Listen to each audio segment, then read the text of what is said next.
I, 32F, have been dating Lucas, 35M, for about 2 years now, and I'm starting to wonder if our relationship is sustainable given our complicated family situations. We both have kids from previous relationships. I have twin boys, Ethan and Noah, 9M, and Lucas has a daughter, Phoebe, 11F, who has cystic fibrosis. I met Lucas at a local community center where I volunteer on weekends. He was there with Phoebe for a support group meeting, and we struck up a conversation while waiting for our respective events to start. There was an instant connection between us. He was charming, funny, and seemed genuinely interested in what I had to say. We exchanged numbers and started texting regularly. At first, I was hesitant to get involved with someone who had a child with such serious health needs. My own divorce had been finalized just a year earlier, and I was still adjusting to life as a single mom. My ex-husband had left us when the twins were only 3, claiming he wasn't ready for the responsibility of fatherhood. It had been a difficult few years, balancing work, childcare, and trying to heal from the betrayal. But Lucas was different. He was attentive and caring, not just to Phoebe but to my boys as well. On our third date, he surprised me by bringing age-appropriate books for Ethan and Noah, remembering that I had mentioned their love for reading. It was a small gesture, but it meant the world to me.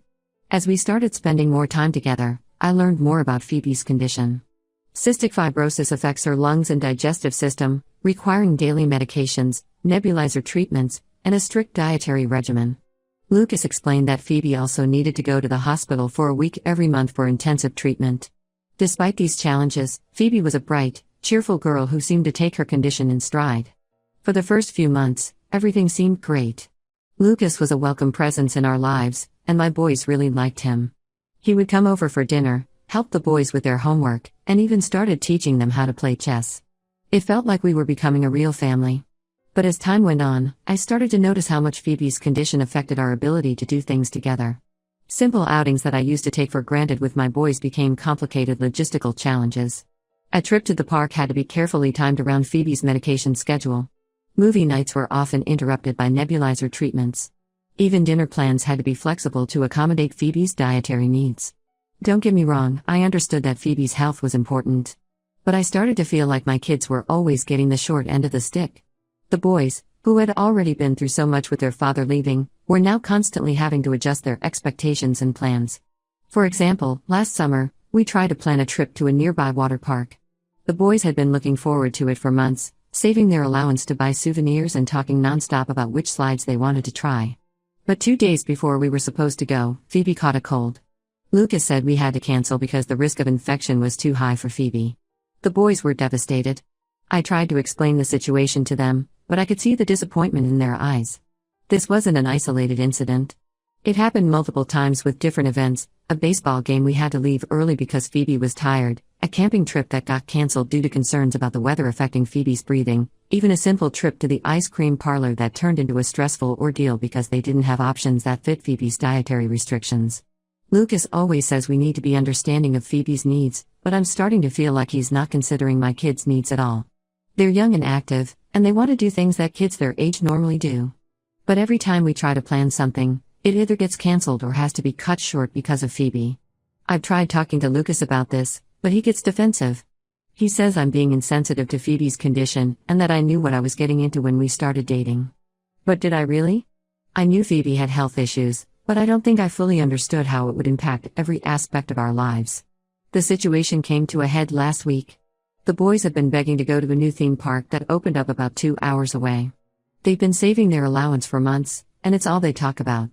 I told Lucas that I'm taking the boys there next weekend, with or without him and Phoebe. He got upset and said I was being selfish and exclusionary.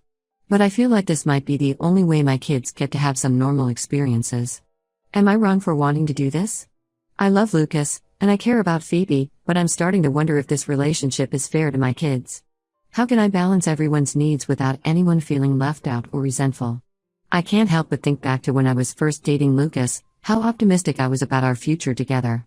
Now, I'm not so sure. I want to make this work, but I also need to protect my children's happiness. They've already lost so much with their father leaving. I don't want them to feel like they're always second best in our new family dynamic. Part of me wonders if I'm being selfish. After all, Phoebe didn't choose to have cystic fibrosis. But then I look at my boys, and I see how much they've had to give up already. They're good kids, they rarely complain and they've been so patient. But I can see the toll it's taking on them. I'm at a crossroads, and I don't know what to do. Do I continue trying to make this relationship work, knowing that my kids might have to sacrifice their childhood experiences? Or do I walk away from a man I love because our family situations are incompatible? It feels like there's no right answer, and every choice I make will hurt someone I care about. Update 1. It's been about a month since my last post, and a lot has happened. First, I want to thank everyone for their advice and perspectives.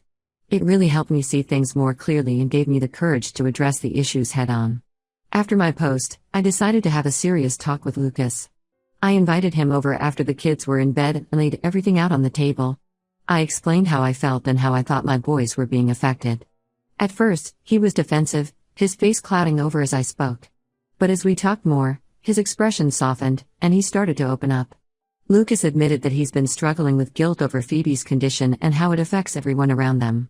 He told me about the day Phoebe was diagnosed, how terrified and helpless he felt, and how he promised himself he would do everything in his power to give her the best life possible. He said he sometimes overcompensates by being overly cautious with her, even when it might not be necessary. As he spoke, I realized how much pressure he's been under. His ex-wife left shortly after Phoebe's diagnosis, unable to cope with the stress of having a chronically ill child. Lucas has been Phoebe's primary caregiver ever since, juggling her medical needs with work and trying to give her a normal childhood. It made me see his overprotectiveness in a new light. We talked for hours that night, really opening up about our fears and frustrations. By the end, we agreed to try and find a middle ground. For the theme park trip, we came up with a plan. I would take my boys early in the morning, and Lucas would bring Phoebe later in the afternoon after her treatments. This way, my boys could enjoy the more intense rides, and we could all meet up later for dinner and the evening shows. The day of the trip came, and it started off great.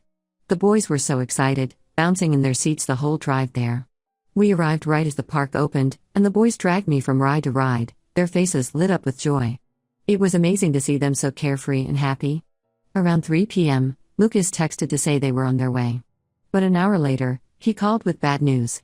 Phoebe had started running a fever, and they had to turn back. I could hear the disappointment in his voice, and I felt terrible for both him and Phoebe.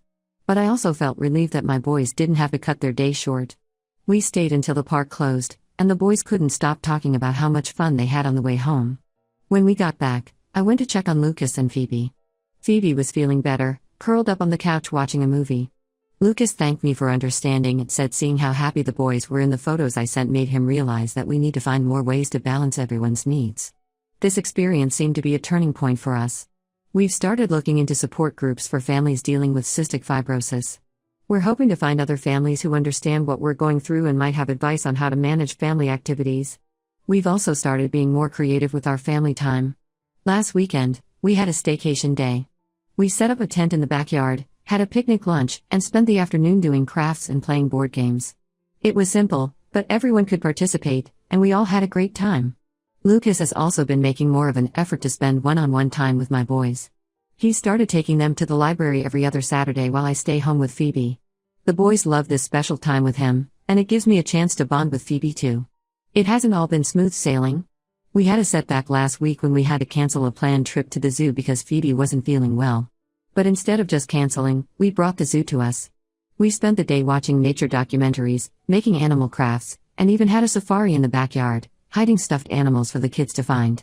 I feel like we've taken a step in the right direction, but I know we still have a long way to go.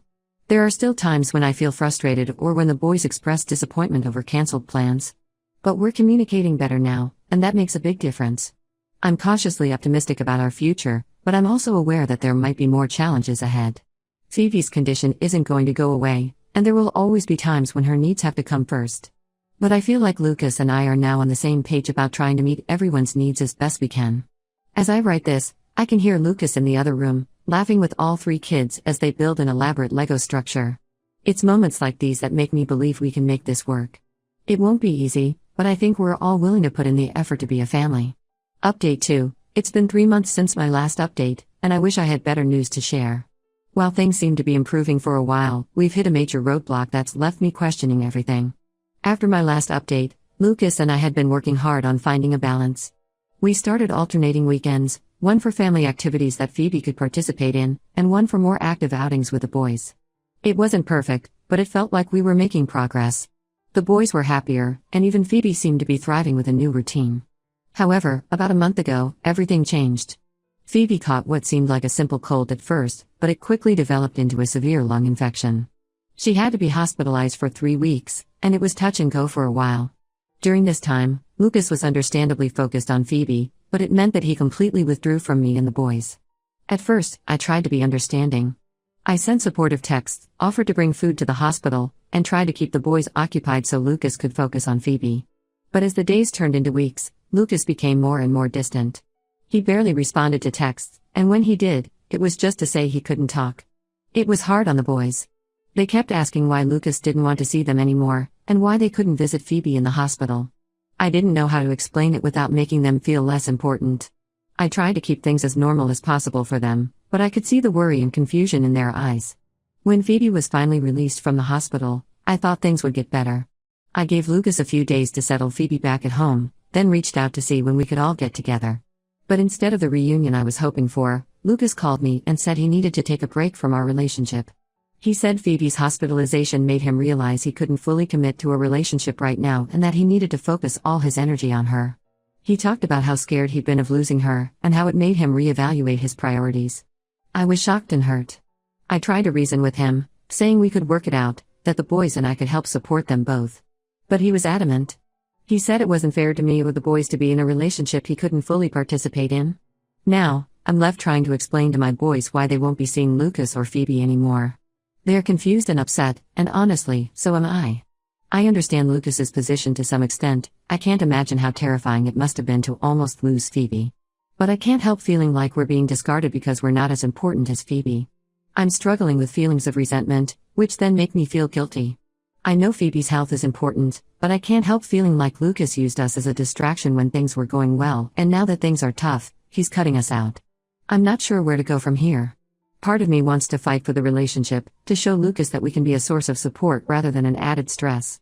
But another part wonders if Lucas is right, maybe we're just not compatible given our different family situations. For now, I'm trying to focus on my boys and make sure they're okay. We've gone back to some of our old routines from before Lucas was in our lives, like Friday night movie marathons and Sunday morning pancake breakfasts. The boys seem to be coping okay, but I catch them looking sad sometimes, especially when they see things that remind them of Lucas or Phoebe. As for me, I'm trying to come to terms with the sudden end of a relationship I thought had a future. It's hard not to feel hurt and angry, especially when I think about how much effort I put into making things work. But I also know that dwelling on these feelings won't change anything. I'm not sure what the future holds for us. Part of me hopes that Lucas will realize he made a mistake and come back to us. But another part of me wonders if this is for the best, if maybe this whole situation was just too complicated to work out in the long run. Update 3. It's been 6 months since my last update, and I wanted to share where things stand now. After Lucas ended our relationship, I spent a lot of time focusing on my boys and myself. We went to family counseling to help the boys process their feelings about the breakup, which was really helpful. The counselor gave us tools to communicate better and help the boys understand that the breakup wasn't their fault. During this time, I threw myself into work and the boys' activities. We joined a local sports league, started taking weekend trips to explore nearby towns, and even adopted a dog from the local shelter. Slowly but surely, we started to find our new normal. About 2 months ago, out of the blue, Lucas reached out to me. He asked if we could meet for coffee, saying he wanted to talk. I was hesitant at first, but curiosity got the better of me, and I agreed. When we met, Lucas looked tired but somehow more at peace than I'd seen him in a long time. He started by apologizing for how he handled things. He explained that during Phoebe's hospitalization, he had been overwhelmed with fear and guilt. He realized he had pushed us away out of fear, not because he didn't care. Lucas told me that after Phoebe recovered, he started seeing a therapist to work on his anxiety and guilt surrounding her condition. He also joined a support group for single parents of children with chronic illnesses, which he said has been eye-opening. He's learned coping strategies and ways to balance Phoebe's needs with his own life. He said he'd been doing a lot of thinking and wanted to try again if I was willing. He missed us, not just me, but the boys too. He talked about how much brighter his life had been with us in it, and how he regretted pushing us away. I was cautious but agreed to take things slow. We started with just the two of us spending time together, then gradually included the kids in some activities. It's been challenging, but I can see that Lucas is really trying to find a balance. We've had some frank discussions about expectations and boundaries. I made it clear that while I understand Phoebe's needs are important, my boys' needs matter too. Lucas has been more open to compromises, like arranging for Phoebe to stay with her mom or a trusted caregiver occasionally so he can join us for activities she can't participate in. The boys were initially wary when Lucas came back into our lives, which broke my heart a little.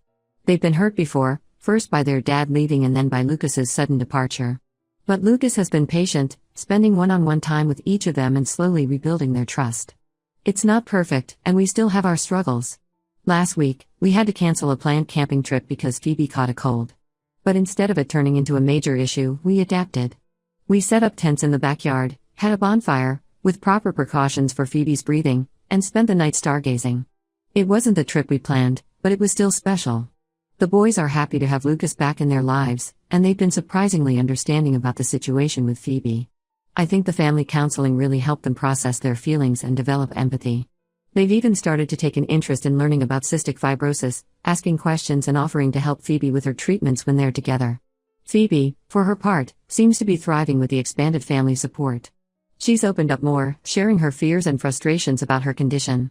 It's been eye-opening for all of us, and I think it's brought us closer as a family unit. Lucas and I are taking things day by day. We're both more aware of the challenges we face and are working together to address them. We've started having weekly family meetings where everyone, kids included, can voice their concerns and suggestions. It's helped us stay on the same page and address issues before they become major problems.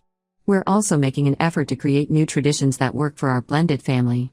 Every Sunday, we have a big family breakfast where Lucas makes his famous pancakes, including special ones that fit Phoebe's dietary needs. We've started a family book club, reading chapters together in the evenings. And we're planning a vacation that takes everyone's needs into account, a beach house rental where we can all relax together, but also have the flexibility for different activities. I'm cautiously optimistic about our future. I know there will always be challenges given our unique family dynamics, but I feel like we're better equipped to handle them now. We're taking it one day at a time and trying to create a family life that works for all of us. Looking back at where we were a year ago, I'm amazed at how far we've come. There have been tough times, heartaches, and moments where I thought it was all falling apart. But there have also been moments of joy, laughter, and love that I wouldn't trade for anything. I don't know what the future holds for us. Phoebe's condition means we'll always have to be prepared for unexpected challenges. And blending families is never easy, even without the added complication of chronic illness. But I'm hopeful.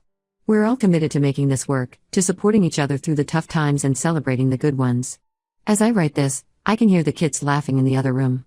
They're playing a board game with Lucas, and even though I know Phoebe will need to take a break soon for her treatments, right now they're just four people enjoying each other's company.